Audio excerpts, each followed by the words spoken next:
We all know about the hype surrounding Cormani McClain, but I think Deion Sanders is pushing him to have a breakout year in 2024. You are Locked On Buffs, your daily podcast on the Colorado Buffaloes. Part of the Locked On Podcast Network, your team every day.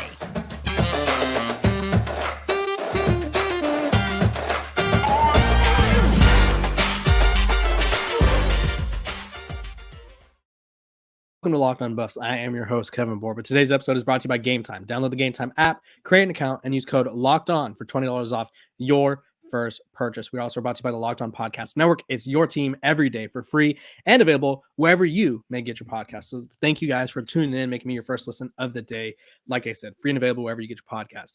We're talking about Cormani McClain. Is it time for a Cormani breakout season? This past year, his freshman year, the five-star freshman came in, and let's just say it didn't go to plan. There was issues with him showing up to meetings. There was issues with him putting in the work. And I think this offseason, whether it was deliberate, whether it was to his face or not, Coach Prime challenged Cormani McClain to have a breakout year in 2024. So let me explain. If you look at Colorado's transfer portal class, they obviously brought in a ton of offensive linemen. They brought in a ton of defensive linemen. They brought in some receivers. And they also brought in some secondary members. And one of those secondary members is none other than DJ McKinney. Now, I'm a lot higher on DJ McKinney than a lot of people are, but he started quality games at Oklahoma State and was a quality player. Was one of their best coverage guys for the Cowboys this past season for a team that was one of the better defenses in college football. I would say top 25-ish, top 30-ish defense, and they made it to the Big 12 title game. So he has big Big 12 experience. Then they also brought in Preston Hodge, who he's listed as a safety, but some people are saying that he could play corner. So either way, we'll say at most there's two possible corner replacements. There's also a Marion Cooper, and then there's also guys on the depth chart below him, or I don't know below him, but with him, that are pushing for that starting spot. And so Cormani McClain comes into Colorado as a five-star, and as soon as he gets there, it's like an immediate oh, this guy was not ready to play at all. And that happens. I had John Garcia, come on the show when it was first broken, that he was struggling with attending meetings and being on time to things and stuff like that. And John was like, dude, there's an adjustment to being in college. And I think we, as people in the media, as fans or whatever it may be, we don't always think of oh, this is his first time not being at home with mom. This is his first time not having a straight up the same routine every day. Like when you're in college, and you're supposed to have routines, but when you're in college, we all move away, we all go somewhere, and it's like, oh, no mom, no dad to tell me what to do. That's kind of cool. Or nobody's on my back to tell me to get to school. I can miss school. The teachers don't care, because in most cases in college, the teachers are like, I don't care if you're here. It affects your grade, not mine. Whereas in high school, they're like, you got to be here. And I think Cormani is poised for a breakout year. I really do, because you bring in all these guys around him. You bring in guys who, in essence, they're there to take a spot. Whether that's how they were presented to the team, or if they were presented to them at all in any manner, I'm sure the vibe is like, these guys came here to start. Nobody's transferring to come ride the bench, especially a guy like DJ McKinney or Preston Hodge, where it's like they played quality snaps wherever they came from. And you're Cormani McClain, you're kind of sitting there like, oh, these guys play the position I do. I'm obviously not going to start over Travis. So there's one less spot to take. So these guys are coming for my spot. And if Cormani is truly as good as we all think he could be, and as good as he was rated, this will be the time or the thing that pushes him. I think we saw in one of the well-off media military training videos, one of the coaches is yelling at him. He's like, dude, you were the number one recruit for a reason. Let's see it. And he said something along the lines, I'm not going to quote him word for word because there was a word I can't use on here. But it was like, you had a great day yesterday, and now you're coming in here with that BS today. Don't do that. And so I think based off that, there's still a part of Cormani that's learning how to consistently work hard. And that sounds stupid, but honestly, he was probably the best athlete within 30 miles of his high school, if not 40 miles of his high school. And when you get to the college level, everyone's good. There's obviously guys that are above and beyond, like Travis Hunter in these workouts. I honestly think the Marines are probably a little shocked by how easy this Travis Hunter is making these workouts look. And I think that's more of a testament to how, not just how athletic Travis is, because we all know he's athletic, but I think it's a testament to how hard of a worker he is and how determined he is. And not everybody has that. And I'm not saying that Cormani doesn't, but I think he's still in that learning process. And so this offseason for him will be huge, because I think that could lead to him having a breakout year. Colorado's going to go into a Big 12 conference with Tetro McMillan. Dorian Singer is now at Utah, so that's a big get there. Texas Tech got Micah Hudson, a 5-star wide receiver. Who else? There's just so many quality receivers all over the place, and there's so many quality talents at receiver in general. And so, if you're a guy like Cormani McClain, you know that your time is gonna come. They called on him last year against USC. They said throw him in there, see what happens, and he had a broken up a PBU, a pass broken up against, I think it was Jerry Rice's son, Brendan. And it was like great. He almost had an interception. I think that was called back. So it was like one of those things where it's like he has had bright moments, and then he's had games like Washington State where they targeted him relentlessly. They were throwing at whoever he was covering, that's who got the ball. I think that's where most of his given up yards came, because he gave up, 18 catches on 25 targets, which is 70% of the time they were catching passes on him. For instance, Travis Hunter was targeted 53 times and gave up 30, which 56 is, I think Travis will do even better next year, but 56 was the lowest mark in terms of all the contributors. And so Cormani was targeted, like I said, 25 times. They connected 18 times, 380 yards, an average of 21 yards per catch, which that is the most on the team in terms of yards given up per catch. The second was Miles Slusher, who had 15. So they were targeting him aggressively. They were targeting him deep. They were allowing their receivers to get into open space against him, because he also had issues tackling. He missed 6 tackles last season. And when you consider how many snaps he played compared to other people, it was not nearly as much. So Cameron Simon-Craig and Shiloh Sanders led the team in missed tackles. And Cameron played 347 coverage snaps, and Shiloh had 429 compared to Cormani's 141. So teams wanted to target him because they knew that their receivers could create separation, and then they knew that he wouldn't be able to bring them down. So he is going to be targeted again. He is going to have a red target on his back or on his face mask, wherever you would put a target on a football player. I guess his back or his chest, because you're throwing at him. And they're going to go after him. And I think this is a big, prove that you are that guy year for him. And even if he doesn't prove that he's Travis Hunter, no one's asking him to be Travis Hunter. I think a lot of people, when you think of a 5-star corner, it's like, okay, you're Travis Hunter or Deion Sanders or bust. And it's like, no, you don't have to be one of the best guys to ever play the game.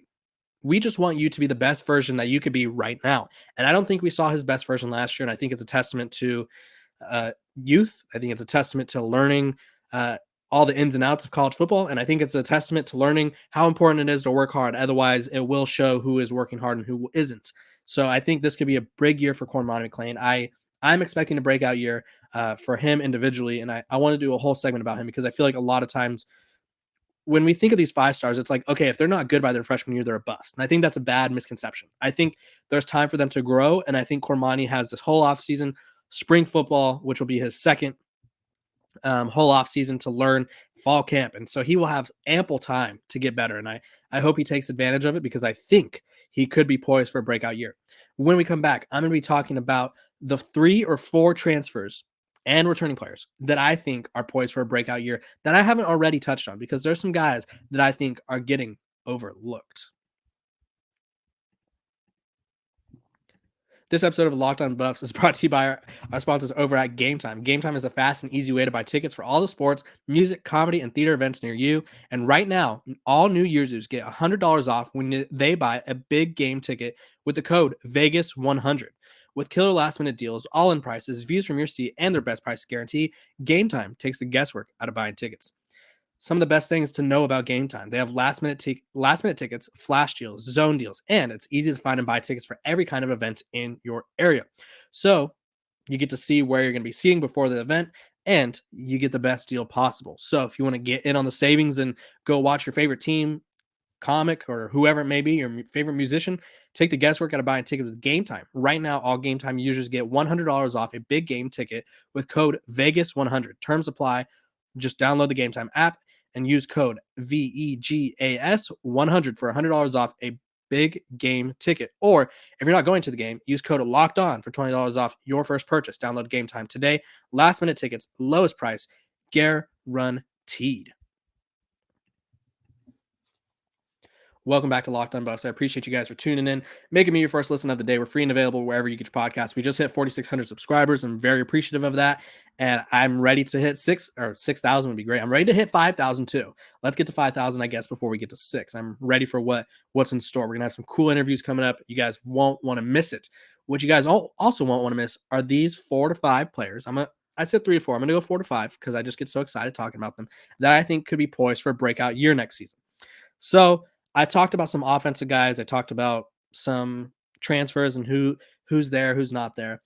One guy, I think he's already had a breakout year, but I think he could be even better. I think he could emerge as the best receiver, maybe in the Big 12, or at least maybe in this Colorado offense, which is pretty loaded. I think people forget, which is Jimmy Horn Jr. I think Jimmy Horn, even though he had 58 catches for 567 yards and a team high 6 touchdowns, I think we didn't even see Jimmy Horn's ceiling. I think if he could limit the drops, because he did lead the team in drops, and just kind of take away the mental like warfare with himself. I think his biggest enemy is himself. I think he gets in his own head sometimes. It happens to the best of us. We call them overthinkers, and overthinking is a disease for a lot of us. I included am an overthinker, and so it's one of those things where I think if he just gets out of his own way, he could be poised for even breakout year. So you're probably like, okay, that's not like a crazy one by any means. And I never said all of them were going to be crazy. I just feel like that's one that hasn't really been talked about enough. Another one, Colorado needs to be stronger in the trenches, and they went out and landed a fella by the name of Torian Carter. He's 6'3", 303 pounds. Comes from Arkansas, and didn't have he wasn't crazy at Arkansas. Like he wasn't a starter. He wasn't their main defensive lineman by any means.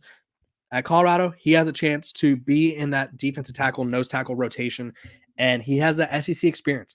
Can he translate the physicality that he has and or learned while at Arkansas to the Big 12? Because if he can impose his physicality, imagine him, Quincy Wiggins, and Anquan Barnes, all SEC guys coming into a program where they're going to have a bigger opportunity to kind of showcase their skills. I think oftentimes at these SEC programs and programs all over the country, sometimes you're just stuck behind a guy on the depth chart.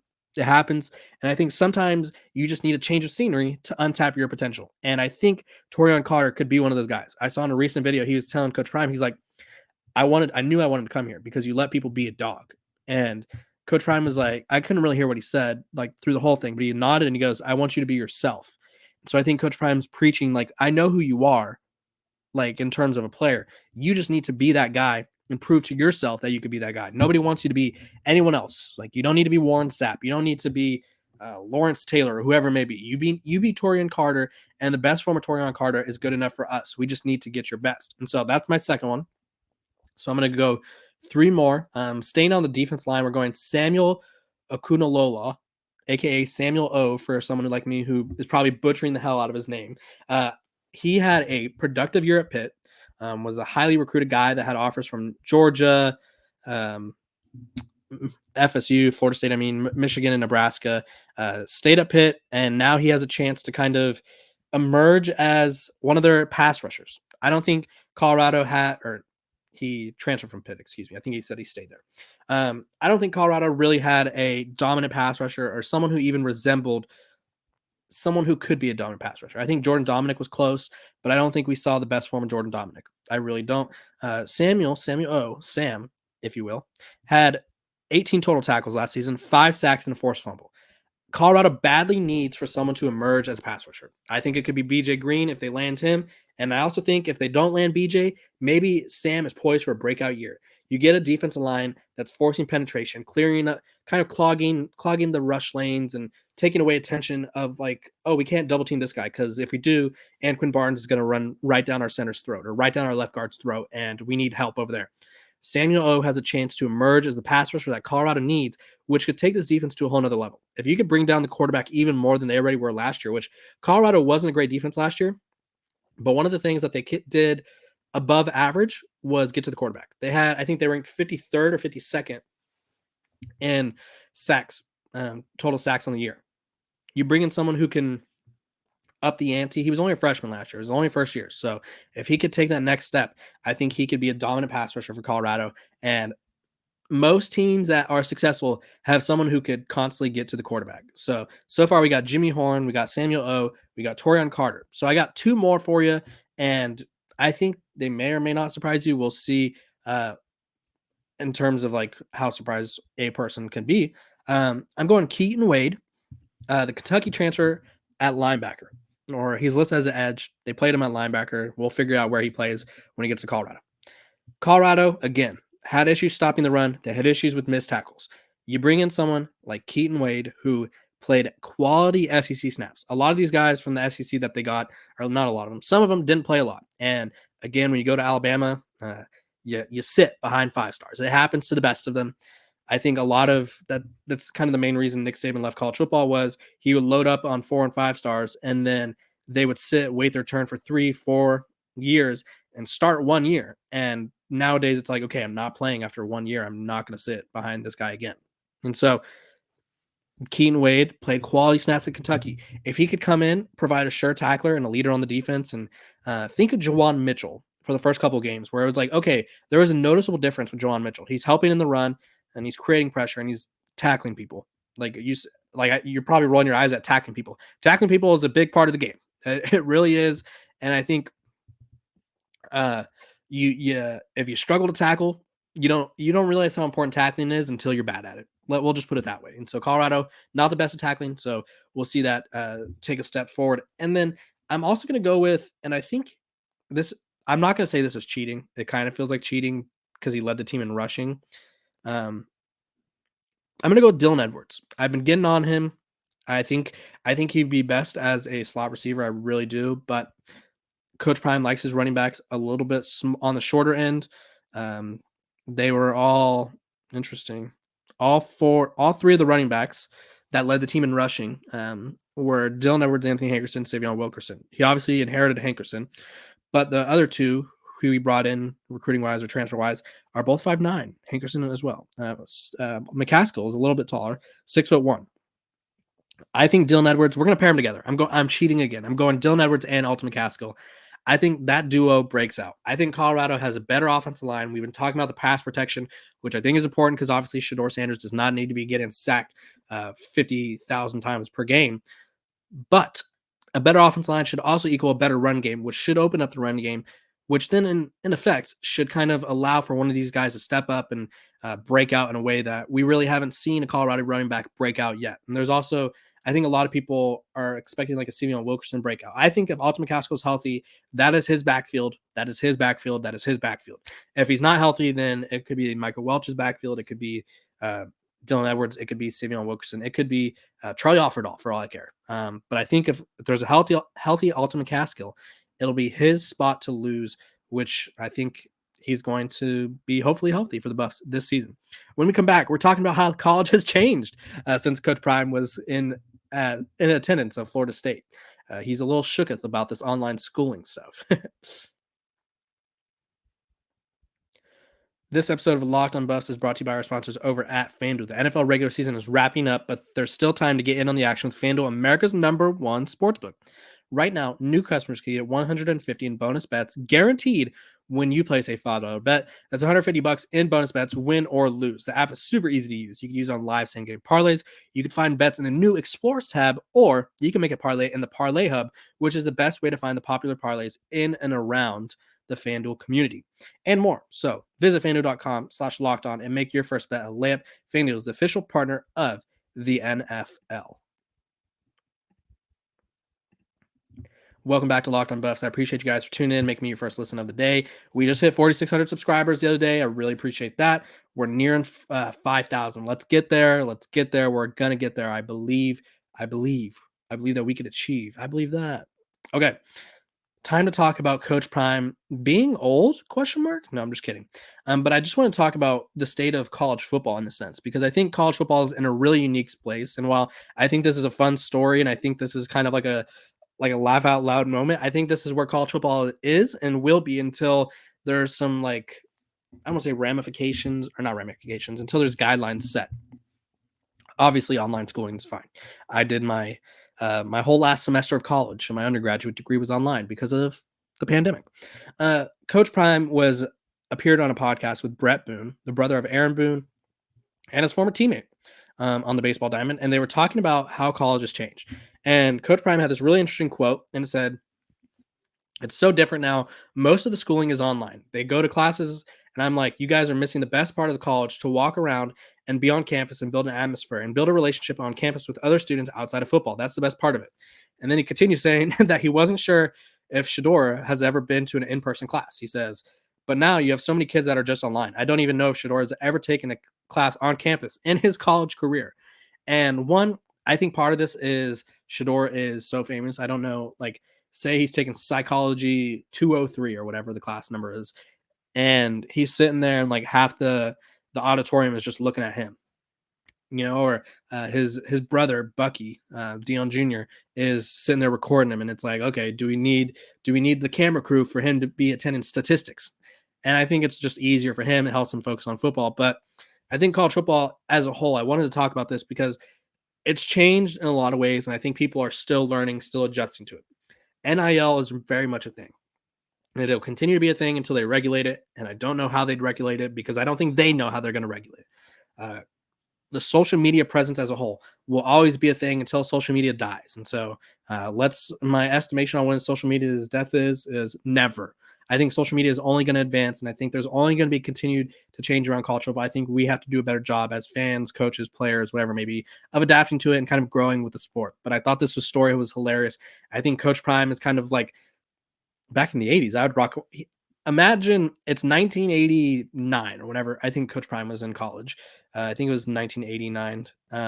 And he walks around Florida State, and it's like, you know what? This guy is the guy. He's doing it all up. Yeah, he was in college or 1980. Oof. I gave him the benefit of the doubt. 85 to 88. I thought he was a little younger than that. No, I'm just kidding. He walks around and he's that guy. He's that big guy on campus. It kind of thinks of like those movies, like those high school movies where it's like, oh, the high school quarterback, look at him go. There's Brock. And Coach Prime was that guy. And so I think he too is adjusting to college football. And I think this is one of the few times where it's like, oh, he's not used to everything, because he is a very modern coach. But clearly there are still some things that have him a little shocked. And I thought that was a hilarious story. I appreciate you guys for tuning in to Locked On Buffs and making me your first listen of the day. We're free and available wherever you get your podcast. Make sure to like, subscribe, follow me on Twitter. I'm right there, as you can see, at Kevin__Borba. And make sure to like and give me 5 stars on Spotify, Apple, or wherever you get your podcast. I hope you guys have a great rest of your day, and I hope you guys have a great weekend. See you guys on Monday.